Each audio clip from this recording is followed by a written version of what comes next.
Hello, everyone. Welcome to the Booktube Chicks Book Club live discussion for October. Tonight, we're going to be discussing House of Salt and Sorrows by Erin A. Craig. This is what we've been reading this month. If you've never been to one of our live discussions before, the way it'll work is for the first 5 to 10 minutes, we're going to do a synopsis and talk about our initial thoughts. This is spoiler free. And then when we're done with our initial thoughts, we're going to go into spoiler discussion. Excuse me. This evening, I'm here with Kathleen and Desiree, as usual.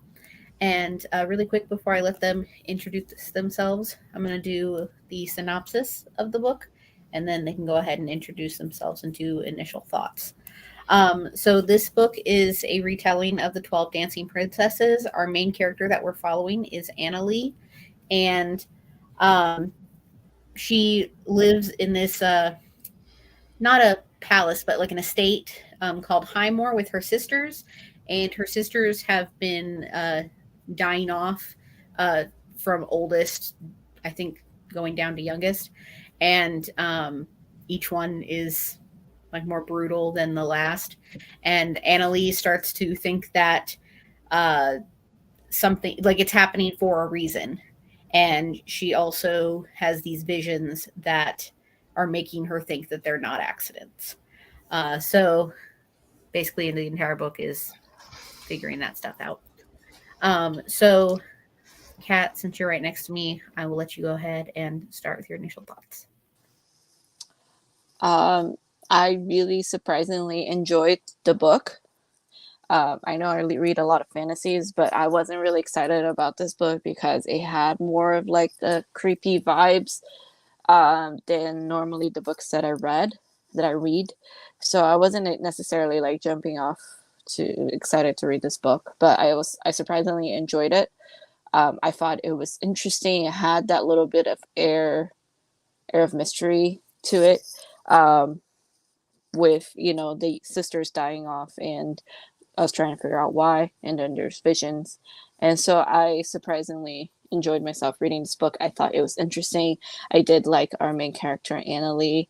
I think I connected with her in a lot of ways, and so I did end up giving this book 4 stars. And I'm not sure, is this a standalone? I'm not sure if this is standalone, but It if it's sounds not, like it's a standalone. okay, yeah. But I'm excited to, if since this is just a standalone, I will pick up other things by this author. But I really, really, really like this book.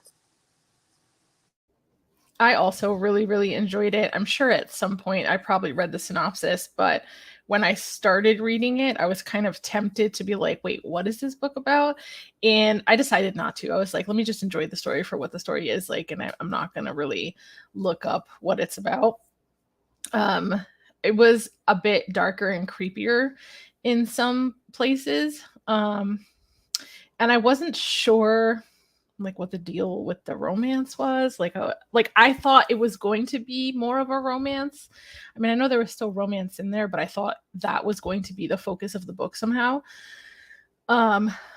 So it's like fairly interesting, but obviously the main story was about the sisters and what was going on with them and their family and stuff like that. But I think I would also give it 4 stars. So I ended up giving this book 3 stars, which is not a bad rating for me. That's kind of just a middle of the road rating.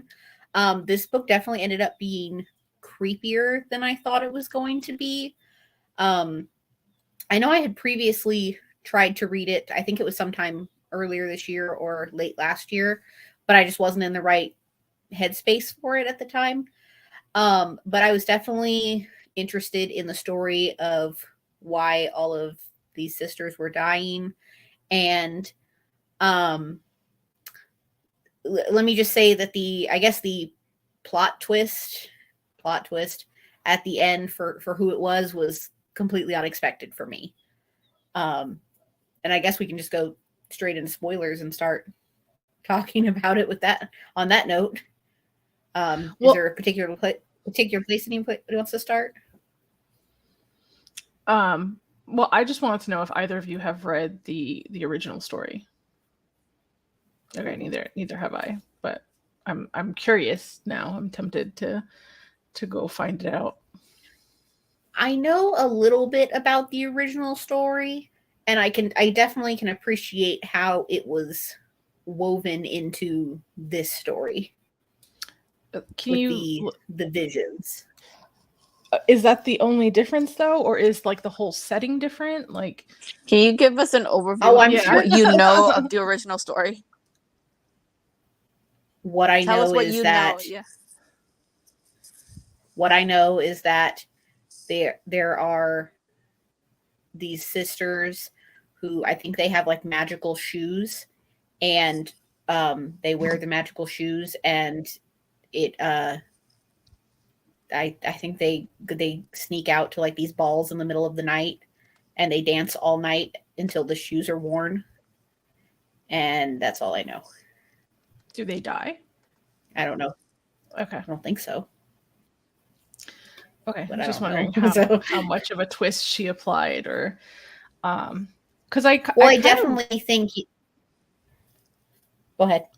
I was just gonna say that I kind of liked the setting, like Highmore and the sea, and normally I don't really like books that revolve around the sea, but it had like a really spooky vibe. And just the way they did like their funerals, and the way they honored like the salt. I don't know. It was just I felt like it was a really good world building.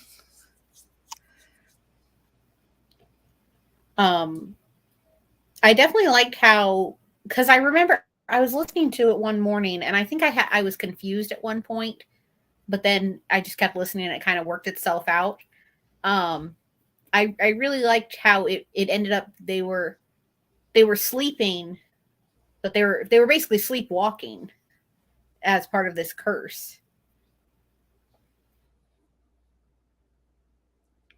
Were they? I mean, that's not what I Yeah, got out of kind it, of. but What did you get out of it? Because I got that they were like cursed, and she would, when they would go to sleep and they would dream, it'd be part of the curse would like activate. I didn't even think they were actually cursed. There was just like a bargain that was made against them, which like curse. It doesn't feel like a curse to me, only because they assumed that the curse was that like all the daughters were going to die, and that was it. That was part of the curse, that there were so many of them that they were going to die, and that their family was just cursed. But there was like so much more to it, that it doesn't just seem like a curse for the sake of hurting the family. It was a bargain that was struck for this. Well, I don't even want to get into that spoiler part yet, but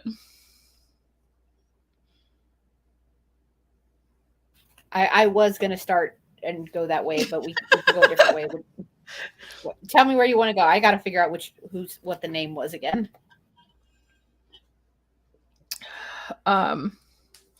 Okay, so sorry to interrupt. Yeah, no, go ahead. Jump in. I read a very brief synopsis of the 12 Dancing Princesses. So essentially, very boiled down, it's 12 princesses, and every night they each sleep in one room with 12 beds. Every night their dad locks them inside a room. I don't know why, it doesn't really tell me, but they lock him in their room, and then every morning each of their shoes is worn out as if they've been using it all night long, and no one will tell him. The king has absolutely no idea what they do. They refuse to tell him, and so he proposes to the kingdom that he will marry the whatever daughter that the man chooses. A man has to come and figure out what these girls do in the middle of the night, and they have 3 days and 3 nights to figure out. Once they accept the challenge, if not, they die.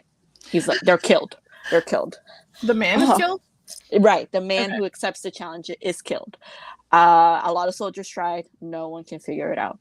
So this old soldier comes, and he's on his way to meet with the king, and he's going through the woods and he meets this old witch, which I don't really understand her, like why she helps him, but she gives him an enchanted cloak that makes him invisible, and she essentially helps him out. She's like, just use this and go follow him. So he accepts the king's challenge and he follows the princesses. Turns out there's a trap door in their room, and they literally go to the other side of the lake and they dance the night away, which I don't understand why it's such a big deal, why they're keeping it a secret. But regardless, they sneak away and they dance the night away at this place on the other side of the lake that's near their castle or whatever.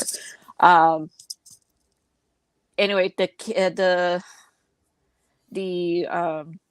soldier tells the king. The king is like, "How dare you?" Like to the princesses, "How dare you?"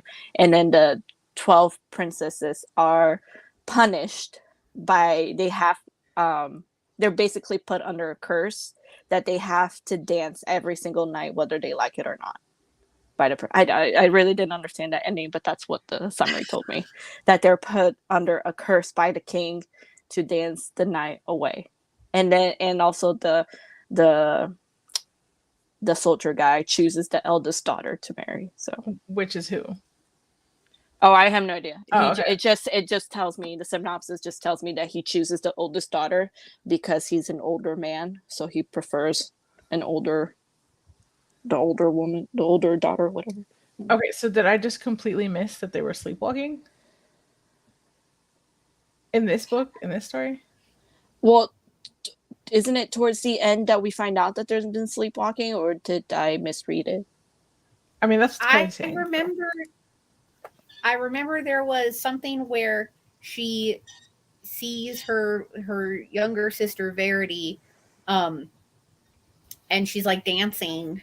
I think it was dancing, but when she walks up to her, her eyes are all black, and then later on, we find out that they're like, when they fall asleep and they dream, that's when what's his name, whatever the spirit's name is, like takes over.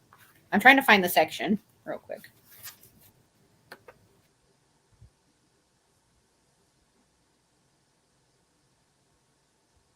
It's probably like the chapter before 7 months later or whatever it said.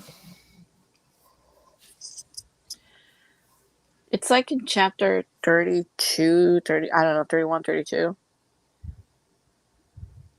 Although I don't remember. I'm skimming 31 real quick.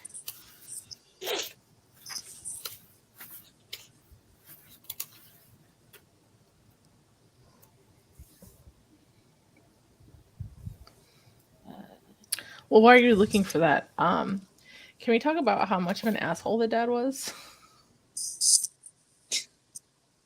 Like, it felt a little weird because sometimes he seemed like he was good, but then sometimes he just did like really shitty things. And I was just like, I couldn't, I know we're all shades of gray, but it was just weird because I felt like I couldn't place him. I couldn't decide, obviously, if he's potentially cheating on his wife or sleeping with this other chick like immediately after his wife died or whatever the case was.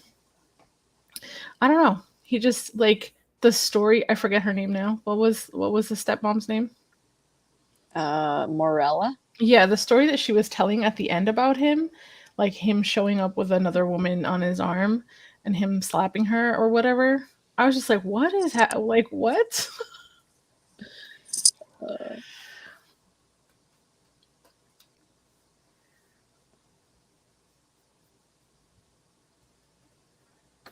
Okay, I think I found the part.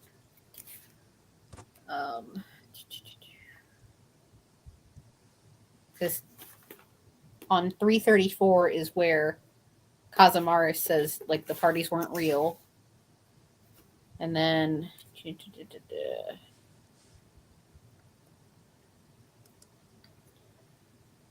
hold on.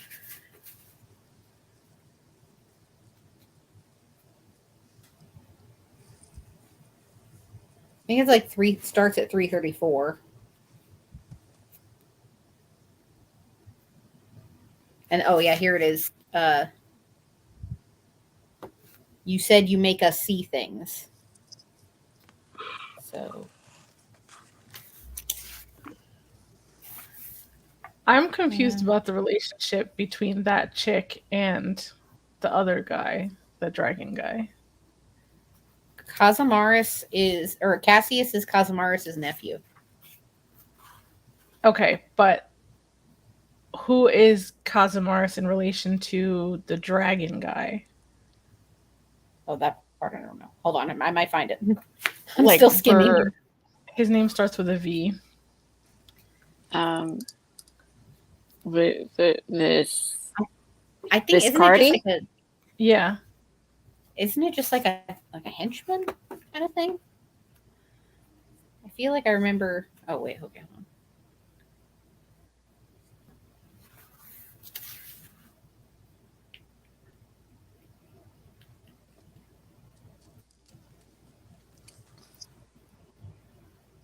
Because, like, were they both tricksters? I think they just work together.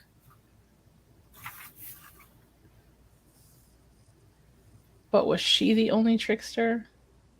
Or they were both tricksters? I think she was the only trickster. Okay.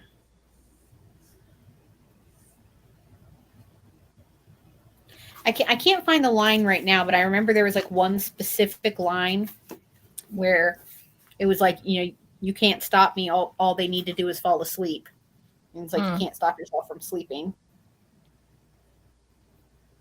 I know there was mentions. There was like a mention of moths, and I don't remember the exact integration of the moths, but that made me think of that nightmare, the nightmare chick in Strange the Dreamer. I've never read Strange the Dreamer, so Kat might know it. Mm-hmm.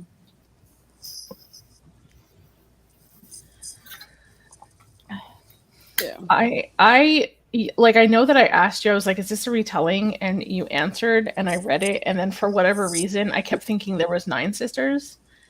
And 9 sisters were alive. Left. Oh, okay. Yeah. All right. Yeah, there were 12 total, and then the first 3 died.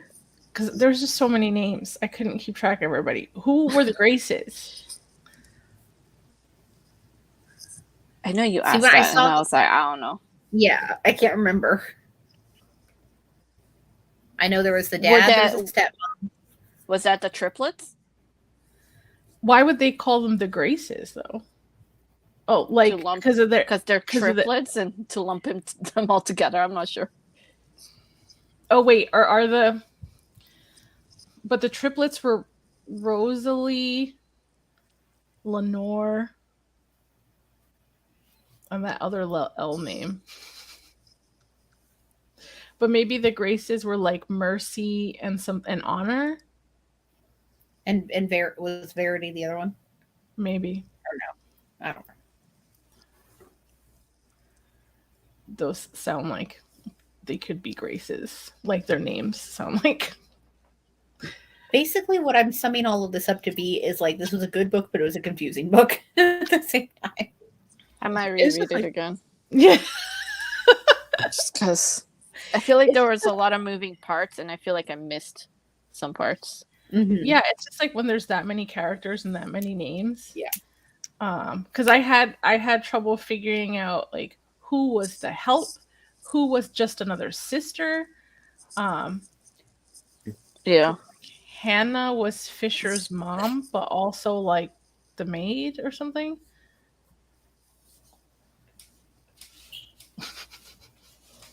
All I know is Fisher's dead. That's all I remember. And I was gonna say, and a lot of people died, and then like, I don't know. But I felt like a lot of death. I think the author did a good job of kind of writing Annalee's slow descent into madness in regards to like all her visions and stuff. Because I was like, damn, if at the end it just turns out that Annalee lost her mind, or I was thinking like something was gonna happen where she was like reading a scary book and had a weird dream and just woke up. When everybody was thinking she was like crazy, I felt so bad for her, because I remember I had headphones on and I was like mopping the kitchen and I was just like, oh my God, this is so bad. The thing is, like, during going back to what you said, Chloe, at the beginning when we were talking about spoiler free section, you said that you were surprised that the stepmom was the one who did it. It was the one who did it at the beginning, or Yes. something like that. You said something like that, and for me, my first thought was that she was the one doing it, just because she wasn't happy that her son will not inherit the estate. So I was like, "Ooh, she's the one killing all the sisters like one by one, so that her son, and then everything happened, and I was like, I was questioning myself, and then it got weird and creepy, and I was like, okay, maybe it's something else. But it was my first thought when she was like super upset over the fact that her son was not going to inherit the estate. But the thing is with that too, when she was telling the story of like how it all happened, it started like well before she was ever pregnant, though, because she wanted to marry him. Or did she? Right. No, I can't remember. Yeah, that's what she said. That was the whole reason she made the bargain. Okay. But it was just so like, it got like super heavy. Because like apparently she had sex with that dragon guy. Oh, yeah. I forgot about that. And then like she had twins, one from each dude. And the fact that her baby came out to be like half and half, and I was just like, that was weird. That was really weird.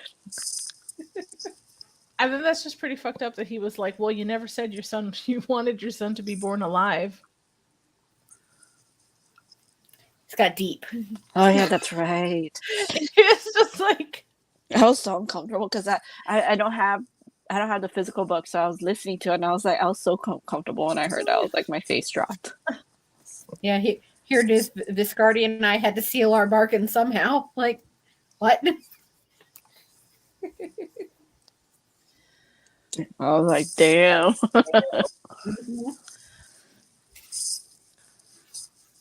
It's like a mouth too wide, too full of teeth. Ugh. I kind of feel like this would make a good movie, though.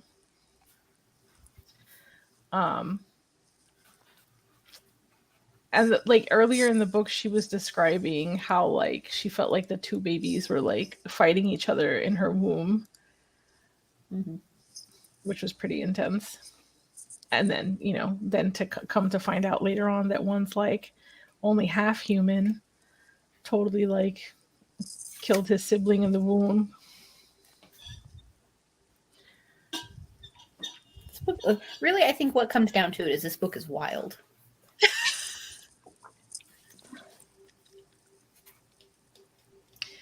Has she written anything else?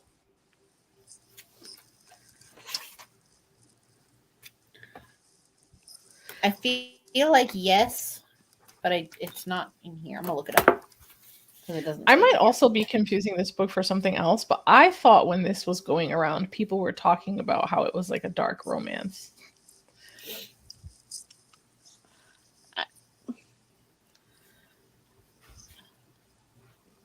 I don't know. I will say though, I have heard that this has been said it's like a book talk favorite, because that's how I got it. Is I won it in like a book talk giveaway. I don't trust like, I've never seen this talked about on Book Talk before. What? A Book Talk or Booktube? Because I saw it all over Booktube. Talk. Okay. Because like I won it in like a TikTok thing. Right. I don't remember seeing it on Book Talk, but I've definitely seen it on Booktube. And I'm pretty sure, although not 100% sure, but I was pretty sure House of Salt read it. She wrote 2 other books. She wrote a book called Together Apart with 2 other a bunch of other authors. So it looks like it's a collection of original contemporary love stories set during life in lockdown. So she co-wrote that, and then there's a book called Small Favors that she wrote as well, and that one has really good reviews too. It has a 4-star rating. Okay, I don't think I've heard of that. Let me see. It was published last year, 2021. You said Small Favors? Small Favors, yeah. It was released in July of last year. Okay. That cover looks a little familiar.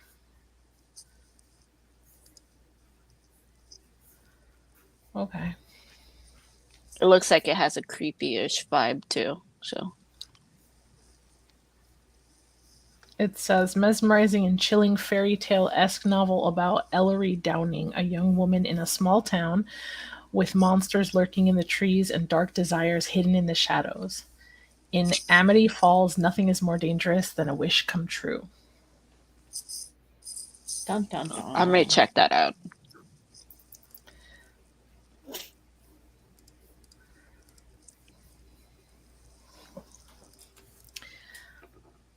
Okay, but what did we think about the romance? I mean, it was fine. I had nothing against it. Yeah. Sorry, go ahead. It started off as like a love triangle with what's his name? With Fisher. Yeah, I was like, what's happening? But then he was shady. But then it wasn't even him. And now he's dead. So I think, that part at the end with Cassius. Well, I don't know. Because towards the end I was just kind of happy to be done reading it. But not in a bad way. But in a I wanted to read something else. And when it was like the 7 months later, and then Cassius came back, and they were just like, "I love you," and I'm like, "Do you know him? Like you went on this adventure, but like why?" I'm sort of starting to believe that like as we get older, insta love is less of a thrill, I guess. Yes. Yes. I know I've always hated insta love, but yeah.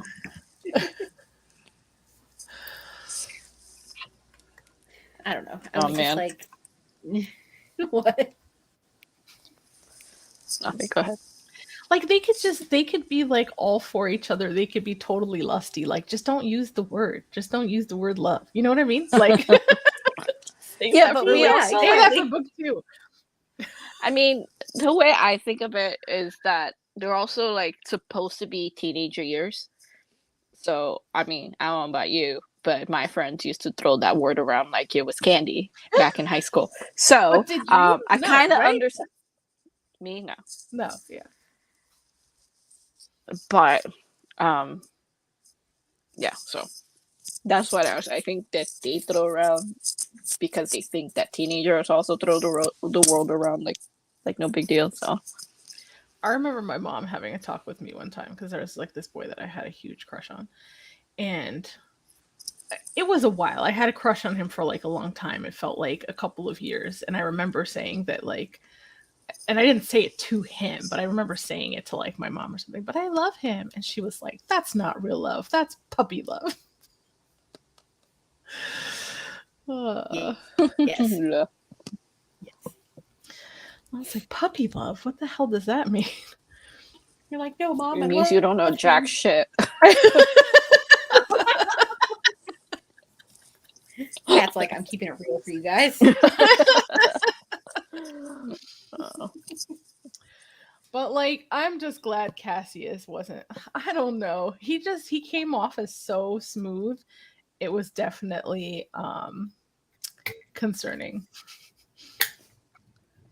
Because in the beginning, he was like this new person in town, and people were dying apparently, and so she was like on edge at first.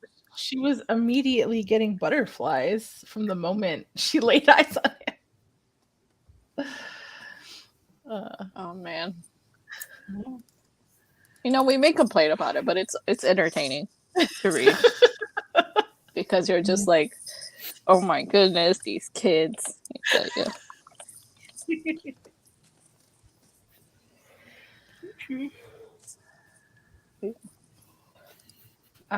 What else we want to talk about this book? Maybe it's the fact that I just recently read a book where somebody could see ghosts that I just assumed that Verity could see ghosts, and that was it. Yes, me too. I kept thinking that as well. I forgot about that. I thought that she could also see ghosts. I was like, hey. Yeah, so I was like, she's drawing all these messed up pictures. Like, she has to be seeing them. Yeah. And then all of a sudden, well, and especially since Verity was like, oh, well, now you know where to look. So I assumed that Annalee, it had just opened Annalee's mind enough to know that she could see them and stuff. But the ghosts seemed kind of angry. So this book ended up being like way creepier than I thought it was going to be. Same. I'm surprised it was your pick. Same. Well, I didn't know. And to be fair, there were 3 choices. This is what was voted on. I don't remember what your other 2 choices were. Yeah, I don't remember what your other ones was. I just looked at this earlier too, because I remember you guys had texted saying you were surprised I picked this. I remember one was like Dorothy Must Die. Oh. And then the other one, it was like a contemporary, I think. But I don't remember what it was called. I can picture the cover. I don't know. It's something super fall. That's all I remember.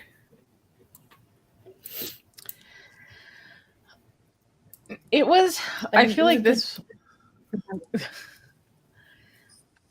story was like, I feel like an interesting mix of like supernatural fairy tale and also I think it seemed like there was some like foundation for mythology in there somewhere.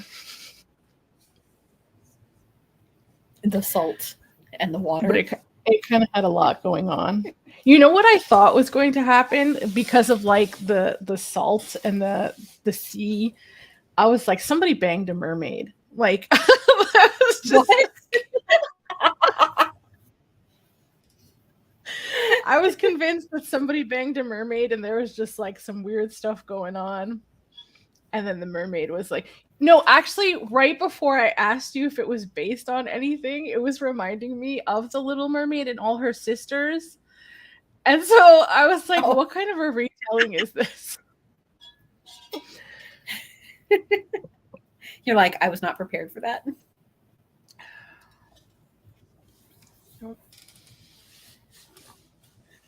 But I think it was also, it's just reminding me a lot of things. It was kind of reminding me of House of the Dragon with, you know, a female that was going to inherit and people being upset about that. I don't know anything about House of the Dragon. It's just basically that everyone expects a male to inherit the throne. They were unhappy about a female inheriting. Yeah. But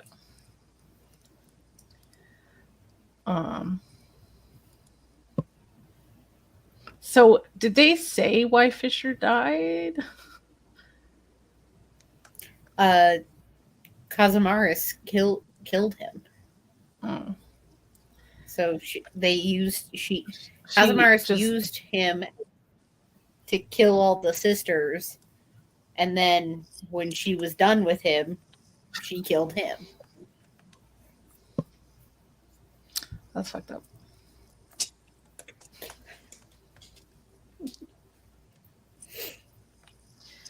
I can't even imagine. Like their mourning was so ritualistic and prolonged. I can't imagine like having to do that for so many sisters.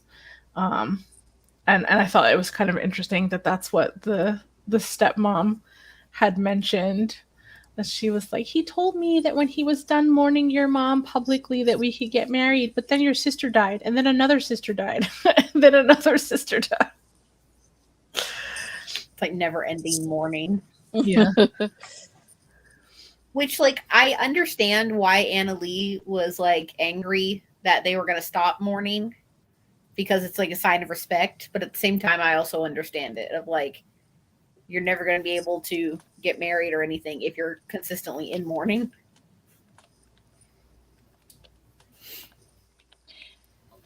So just for my own curiosity here, Desiree, how much did you have left this morning when you woke up? How much of the book did you have left?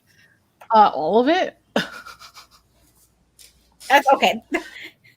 I think at like noon, well, I was just like wondering because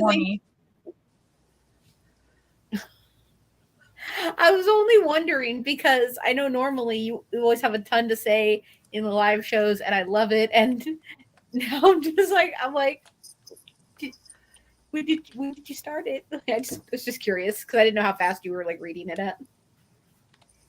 You said normally I have a ton to say in the live show. I still read it. what do you mean? Well, I know, but I feel like you really like keep the conversation flowing and everything in a way that I can't. And you normally have all the questions and the thoughts, but I was like, did you read it like at 2 times speed? 2.75. I don't mean it in a bad way. I just what you said 7.5. 2.75. I don't mean it in a bad way. I just mean it in a way like I had problem comprehending. You read it at 2.75. Okay, hold on a second. Did you retain anything? Like, how do you even hear it? That's why I was asking. First of all, I was listening and reading with my eyes. Okay. Jesus. I can't. Even when I have the book in front of me, I can't read that fast. The thing that I feel like I didn't catch was just all the freaking people. Like, there were names, and I know that like those names were doing things in the book. I just didn't know exactly what their relationship to each other was.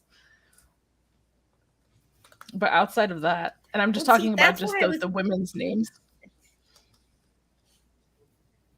That's why I was asking. Like, I didn't mean it in a bad way. I meant it in the sense of like I had a problem comprehending this at a somewhat normal speed. So I was like, what speed did she read it at? I gotta know. Thank you.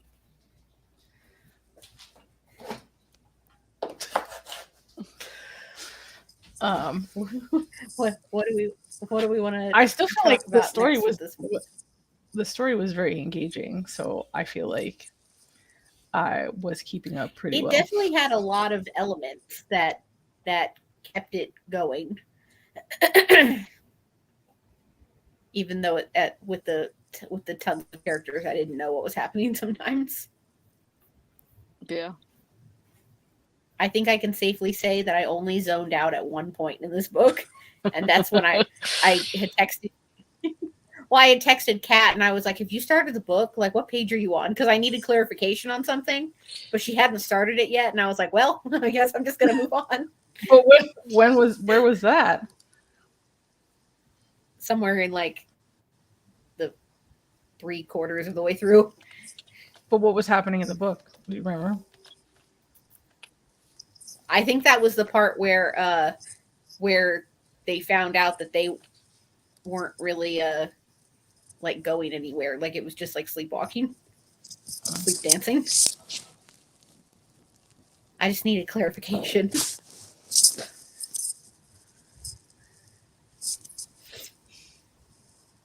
So what do we want to talk about next? The fairy shoes, if anything. Why are they called fairy shoes? Yeah, because they're sparkly, weren't they? That's what I thought. I thought they were sparkly, and they were like, I don't know. The way I pictured them was I kind of pictured them as like ballet shoes, kind of. Okay. You know, sometimes I have my own visions of things despite the descriptions, but that's what I was picturing it as, like sparkly ballet shoes. Mm-hmm. And they were just wearing right through those things. But then the fact that the dad was like, then I sent them to town and they got more shoes, but now they're borrowing the maid's shoes, and like, the hell is happening? He's like, And what did you do? I don't know about you guys, but how often do you buy sneakers? Not often at all. I swear I buy sneakers like once every 14, 15 years. Same.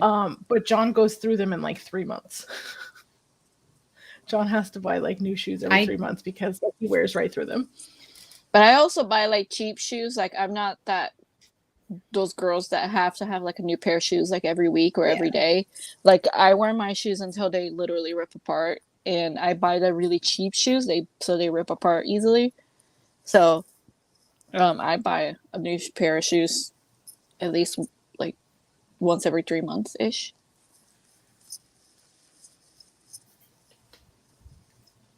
I mean, I just bought a pair of shoes to replace my work ones that were also cheap, but I had them for a really long time, and I can't remember. I've worn them at least for over a year.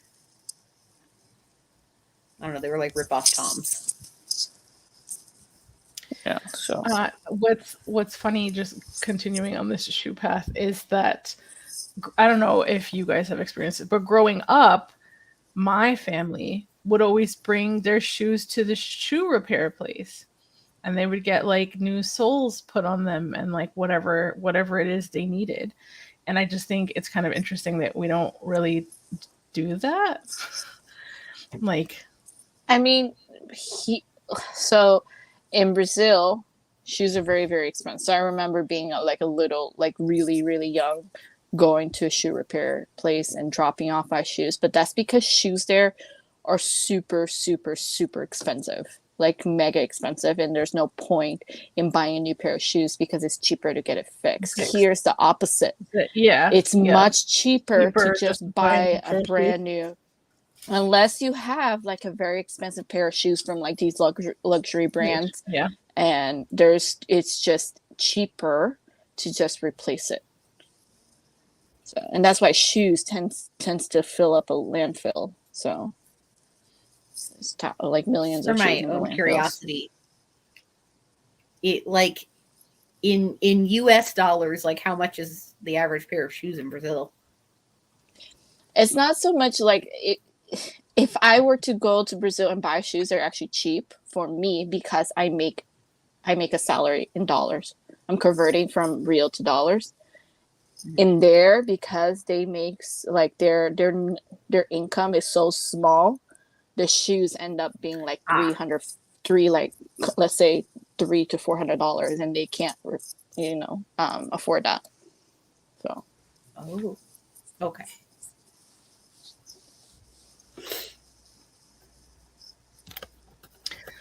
What did you think of the ending? Like, was that a satisfying ending? I'm glad that they all kind of got to like, not necessarily move on, but move on into, how am I trying to word this? I'm glad that like all the sisters like banded together to be able to create a new life for themselves outside of their house that got burned down. Wait, what happened to the monster baby? Did he die? I thought his dad just took him and bounced. Is that what happened? I don't remember. Okay, I guess I'm going back now. Because I know he kills Morella, right? Because she begs him to kill her, right? And doesn't he just like bang her again and tear her to pieces? Does he really? That's what I thought happened. Am I making this up? I must have like blanked out. Hold on, now I'm gonna look that up. I must have blanked out because I don't remember that. I thought it said something about like she was like, "Fine, take me" or whatever, and she had like a very brief moment of pleasure, and then I thought that's what it said. Okay.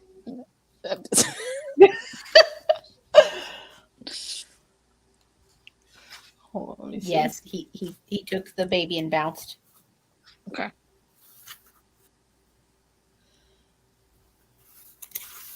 Okay, hold on. I need to. So wouldn't you think because he took the baby that might be like, I understand it's a standalone but she could potentially like write a companion sequel to this book to tell us what he's planning on doing with this monster baby? I mean, I guess she could. Maybe that was just a little thread that she left in there for that.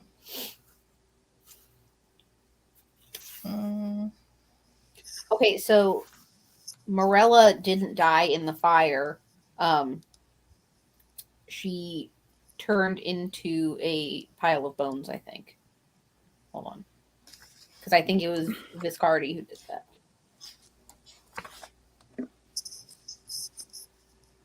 Yeah. Okay, so look, it says, hold on. It says, cries rose from the chaos, and for one awful moment, they echoed the sounds I had heard her make when I walked in on her with Papa. Yeah. Is that not what that means? Oh, it says, but the pleasure was short-lived, and her whimpers of ecstasy soon turned into shrieks. The shrieks turned into screams, and then the screams cut off into silence. Yeah, I think I must have just blacked that whole part out. And then Morella had come from the people of the bones and was now reduced to nothing but a pile of them.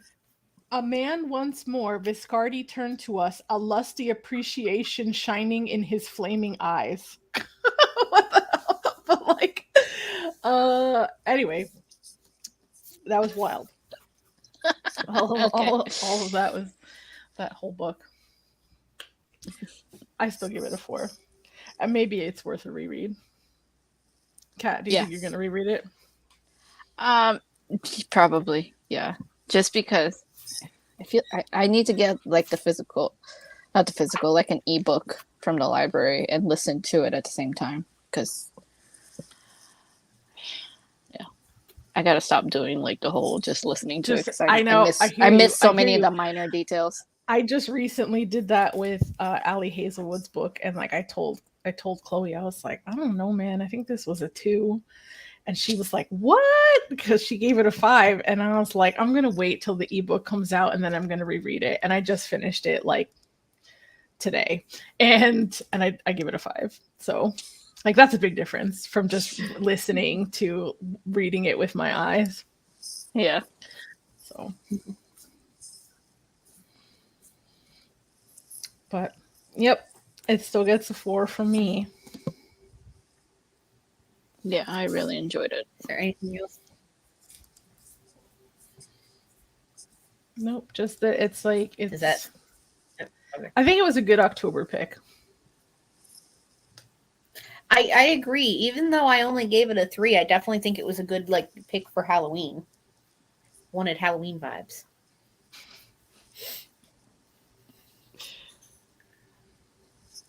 Anything else we want to talk about? We're going to move to next month. We can move to next month. Unless Kat has anything to add. I don't even know what next month is. Well, so glad that you asked. We're going to be reading The Ark by Tori Henwood Hohen. Is this Desiree's pick? Yeah. Okay. Yes. I don't remember this book at all, but okay. Well, for some reason I kept thinking it was your pick, and then I was like, no, we go in ABC order. And then our live show, it's going to be a little earlier in November. Our live show is going to be on Sunday, November 20th at 6 p.m. on this channel. So in like 3 weeks. And that's just so we can have it done before the holidays. Thanksgiving, yeah. Yes.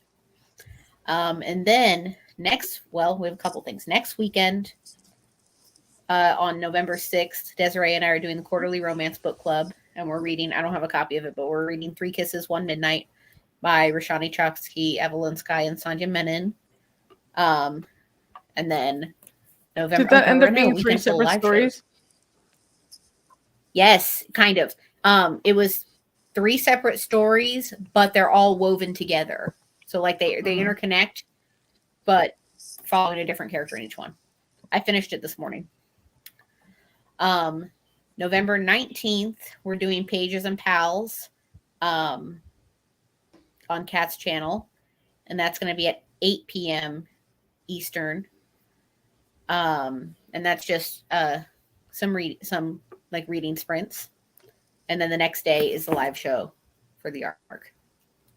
Everything is all like messed up because we're going to Y'all Fest and then the holidays. Everything is everywhere. All right. Well, thank you to anybody and everybody who joined us to discuss House of Salt and Sorrow by Erin A. Craig. Good Halloween read. I'm glad that we read it. And we will see you next month to discuss The Ark by Tori Henwood Cohen. So we will see you guys then. Bye. Bye.